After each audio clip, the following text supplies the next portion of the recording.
इस बीच बड़ी खबर आपको बता दूं, बजट पर कैबिनेट की मोहर लग गई है। 10:15 बजे कैबिनेट की बैठक शुरू हुई थी प्रधानमंत्री नरेंद्र मोदी की अध्यक्षता में और बजट पर कैबिनेट ने मोहर लगा दी है। अब बस 15 मिनट के आसपास का इंतजार बाकी। 11 बजे सदन की कार्रवाई शुरू होगी और फिर वित्त मंत्री निर्मला सीतारमण देश का बजट देश को समर्पित कर देंगी। हमारे साथ वरिष्ठ पत्रकार आदेश रावल भी। मीसा भारती क्या कह रही है, पहले जरा ये सुना देते हैं आपको। इस वक्त मेरे साथ मौजूद हैं मीसा भारती जी। मैम, बजट से कोई उम्मीद? नहीं, बजट से तो मुझे नहीं लगता है इतने सालों में कोई जनता को राहत मिली नहीं है। स्पेशली महिला हूं तो महिलाओं को भी कोई महंगाई से कोई राहत नहीं मिली है। तो देखते हैं आज बजट में क्या होता है, उसके बाद फिर हम लोग अपनी बात को आप सबसे एक महिला होने के नाते आप कुछ उम्मीद कर रहे हैं, क्योंकि कहा जा रहा है कि महिलाओं और युवाओं के लिए कुछ खास हो सकता है। देखते हैं बजट में क्या। अभी तक तो कुछ मिला नहीं है, महिलाओं को और युवाओं को कोई खास राहत मिली नहीं है बजट से। बट आज देखते हैं बजट कैसा रहता है, क्योंकि बहुत सारे स्टेट्स में इलेक्शंस भी हैं, तो उस तरह के वादे करती है कि नहीं ये सरकार, ये देखने वाली बात है। तो साफ तौर पर चुनाव में जो है, कई राज्यों में चुनाव है।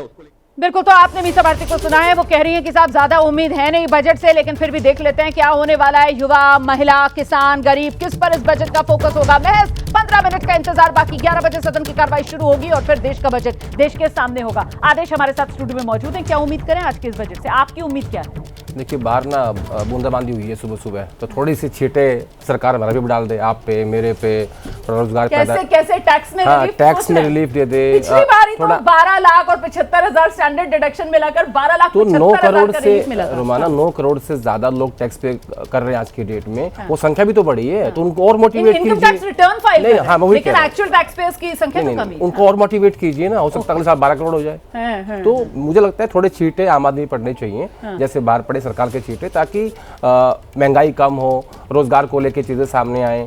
और जिस तरीके से जी राम जी जो बनाया है मनरेगा का जो बजट है, वो जो देखना कितना इंटरेस्टिंग पार्ट होगा वो कि सरकार उसका बजट कितना बढ़ाएगी नहीं बढ़ाएगी, क्योंकि ज्यादा डिपेंडेंट हो गया स्टेट गवर्नमेंट के ऊपर। जरा सा रोक रही हूँ, आम आदमी पार्टी के सांसद संजय सिंह की प्रतिक्रिया आ रही है आज बजट से पहले। आम आदमी पार्टी सांसद संजय सिंह हमारे साथ में है। संजय जी, कोई बजट से क्या उम्मीद कर रहे हैं, क्या राहत मिलेगी और आपकी क्या मांग रहेगी? देश की तरक्की का जो पैमाना है वो नौजवानों को रोजगार, अच्छी शिक्षा की व्यवस्था, स्वास्थ्य की व्यवस्था और महंगाई से राहत, किसानों को उसके फसल का दाम दोगुना मिले। तो ये एक आम लोगों की इस देश के अंदर उम्मीद है। लेकिन सरकार ने 2 करोड़ हर साल नौकरी देने का वादा किया था। 24 करोड़ रोजगार का क्या हुआ, उसका क्या खाका आप इस बजट में तैयार कर रहे हैं? महंगाई से राहत देने का क्या खाका आप तैयार कर रहे हैं? आपने इस देश के आम लोगों की आय बढ़ाने के लिए क्या योजना बनाई, क्योंकि मनरेगा जैसी स्कीम को आपने मार दिया। तो ये सब तमाम उम्मीदें हैं। सरकार क्या इस पर कर रही है, देखिए। शिक्षा और स्वास्थ्य पर कितना बजट का हिस्सा खर्च करेंगे, वो देखने वाली बात है। शिक्षा और स्वास्थ्य पर कितना बजट का हिस्सा खर्च होगा, वो देखना होगा। मनरेगा तो सुन रहे थे आप संजय सिंह को, और जल्दी से आपको बताते चले, यहाँ पर मुश्किल से 13 मिनट का इंतजार रह गया है और उसके बाद देश का बजट देश के सामने होगा। यहाँ चर्चा हम कर रहे हैं और देखिए अब स्टूडियो से भी हमारे ये मांग जो है वो खुलकर सामने आ रही है कि सरकार टैक्स में और राहत दे। दिल मांगे मोर, मैंने पहले ही कहा था, पिछली बार सरकार ने भर भर कर झोली भरी थी, टैक्स रिलीफ दिया था मिडिल क्लास को। 12 लाख आय और साथ ही 75,000 स्टैंडर्ड डिडक्शन और जोड़ दिया जाए उसमें, तो मतलब 12,75,000 तक की आय जो है वो सरकार ने टैक्स फ्री कर दी थी। अब इस बार स्टैंडर्ड डिडक्शन को लेकर तो बहुत से लोग कह रहे हैं कि साहब वो बढ़ा दी जाए, उसकी सीमा वो 75,000 से 1 लाख कर दिया जाए, मतलब 13 लाख तक की जो आय है वो कर मुक्त कर दी जाए। लेकिन यहाँ हमारे साथ जो नए मेहमान आए हैं आदेश, उन्होंने दिल खोल कर कहा है कि कम से कम 15 लाख या 16 लाख तक की जो आय है वो कर मुक्त की जानी चाहिए सरकार की तरफ से। आदेश, देखिए, मेरा ऐसा मानना है कि जिस तरीके से टैक्स पेयर की संख्या बढ़ी है उसको और बढ़ाना सरकार को, तो आप लोगों को मोटिवेट कीजिए, टैक्स में राहत दीजिए, क्योंकि इस देश में टैक्स पेयर्स की संख्या जब से मुझे लगता है कि यूपी के समय में लगभग 3 करोड़ के आसपास थी, लगभग इन 11 सालों में संख्या बढ़ी है। तो इसका कारण क्या है? इसका कारण ये है कि आप लोगों को मोटिवेट कीजिए, और उसका एकमात्र तरीका ये है कि टैक्स रिलीफ लोगों को मिलना चाहिए, महंगाई थोड़ी कम कीजिए। मनोरंजन सर हमारे साथ मौजूद है। मनोरंजन सर, और इसमें स्पेसिफिकली कुछ ग्रुप जिस तरीके से जो पेंशनर्स हो गए उनको ज्यादा टैक्स रिलीफ में छूट दी जा सकती है, या पहले एक समय में महिलाओं को भी थोड़ा बेनिफिट अलग से मिला जाता था, तो फिर महिलाओं को लेकर कोई अलग से कदम सरकार की तरफ से उठाया जा सकता है क्या? आपको लगता है ऐसा करना चाहिए?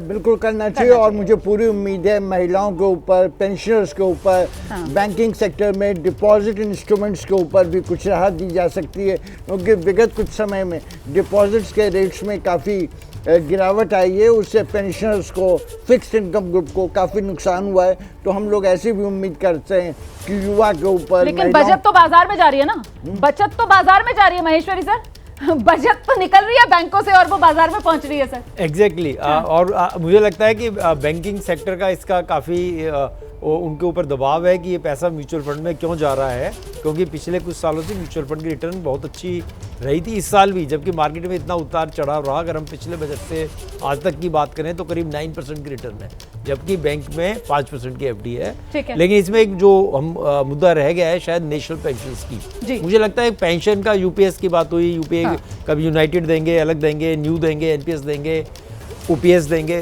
तो इन सारों में मुझे लगता है गवर्नमेंट का बहुत बड़ा इनिशिएटिव आने वाला है।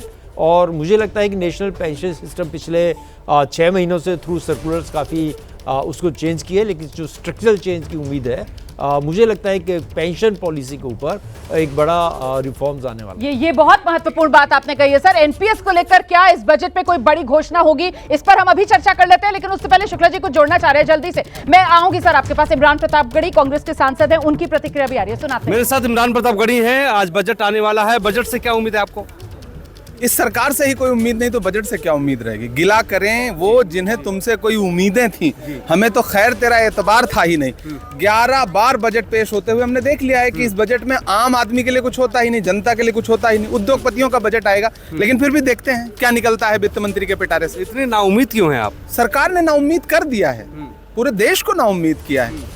अब तो बजट से ज्यादा बाकी फाइलें देश के सामने दिख रही हैं। लेकिन सरकार का कहना है कि आर्थिक विकास को गति देने वाला, आर्थिक सुधार को गति देने वाला बजट होगा।